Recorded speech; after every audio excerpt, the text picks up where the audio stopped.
Before we start off this 2018 hurricane season, I gotta still tell you about 2017 hurricane season. I don't know if you guys remember, but I live in Miami and a whole tree from my neighbor's yard fell into here and kind of damaged the roof a little bit. And just because the insurance paperwork takes so long, we are finally getting the roof fixed. So yeah, Irma still has a little effect even in the 2018 hurricane season, but now let's get to it.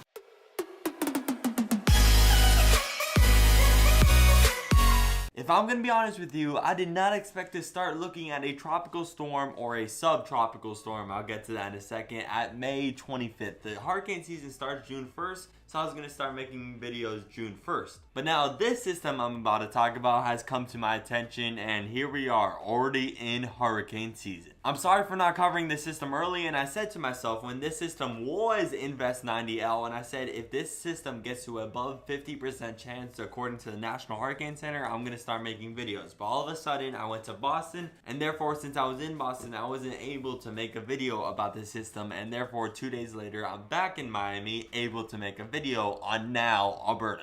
Right now, as of the 5 o'clock Eastern Time update, Alberto is a 40-mile-per-hour subtropical system, and that's not really a surprise because it's May 25th and the storm has a cold center. A subtropical low just means that it doesn't have any tropical characteristics and it has a cold center, but right now in this early stage, it's practically still a tropical storm. Same effects, same rain, same practically everything. Really, at this early stage of the game, subtropical just means that it's going to hinder further development into a high-end tropical storm and a possible hurricane. If it was already a tropical storm, it would already start to develop. But if you look at the satellite images, you could clearly see Alberto's circulation, but with no convection around it. All of the convection is to the eastern side. That's because there's a ton of wind shear blowing it to there. That wind shear bringing the thunderstorms and the tropical moisture and the rain to the east is why the reason that it's raining in Florida right now and going to rain over the next couple of days, mounting to a couple inches of rain. If you don't live in South Florida, you're not going to know what I'm talking about, but seriously, for the past 2 weeks, it's been raining almost every single day in South Florida. We got rid of the drought, but still, flooding is now starting to be a concern. And over this Memorial Day weekend, the rain isn't going to stop. Miami is expected to get around 4 more inches of rain from the Alberto's tropical moisture, which is not going to help the situation at all. We are 100% good with the Alberto moisture, so flash flooding may start to be a concern in Miami, especially if it's consistent every single hour. But for the time being, all of Alberto's rain and wind is all going to be to the eastern side, well actually way eastern side now, and then once it gets into the Gulf of Mexico, once it starts moving northward, because it's a little due and a little jog east, but once it starts moving northward, it's going to get its act together and it's going to be a more circular storm. Once it gets its act together, that's when it's going to be really interesting and spicy up in this place. But for the situation right now, there's a ton of rainfall landing in eastern Cuba and South Florida, all the way to central Florida, and even a little rainfall in the Yucatan Peninsula, along with tropical storm watches in eastern Cuba and the Yucatan. And if you look a little northward, there's some tropical storm watches on the Gulf Coast. There's this little fact I want to tell you to just show you how early we are in the hurricane season. Alberto might just break the earliest hurricane to make landfall in the year ever.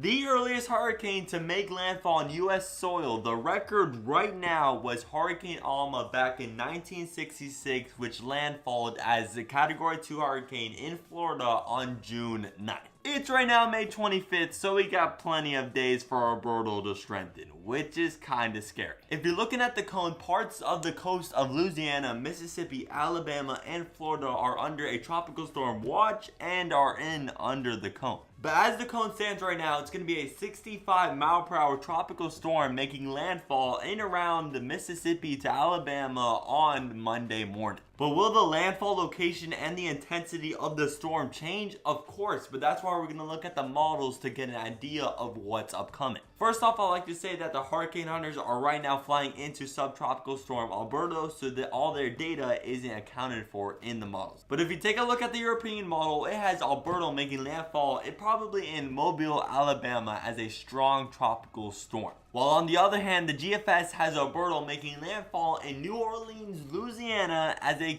weak Category 1 hurricane. But both models are showing a gradual increase in intensity, and that makes sense because the wind shear is going to decrease and it's going to get its act together to be a more circular shape that's going to help it strengthen along with the warmer waters of the Gulf of Mexico. Also noted in both models is that the tropical moisture expands from South Florida to Central Florida and then along that Louisiana, Mississippi, Alabama, Pensacola, Florida coast. There's already flood watches in all of those places, to be expected around 3 to 10 inches of rain with this system, especially the 10-inch side if it stalls out once it makes landfall, which actually is a slight possibility as of this moment. But here in Miami, Florida, I'm just giving you the status update right now. We are already seeing rain from Tropical Storm Alberto, all because of the wind shear pulling the thunderstorms to the east. We're getting it in South Florida. But once it starts to move northward to the Gulf of Mexico, Louisiana, Mississippi, and Alabama, and Pensacola, Florida could start to expect that rain. Whether it makes landfall as a strong tropical storm or a weak hurricane, there's not much difference there in intensity. It's still gonna rain, and it's going to rain hard. So you watch out for some flash flood watches and warnings if you're in those places in South Florida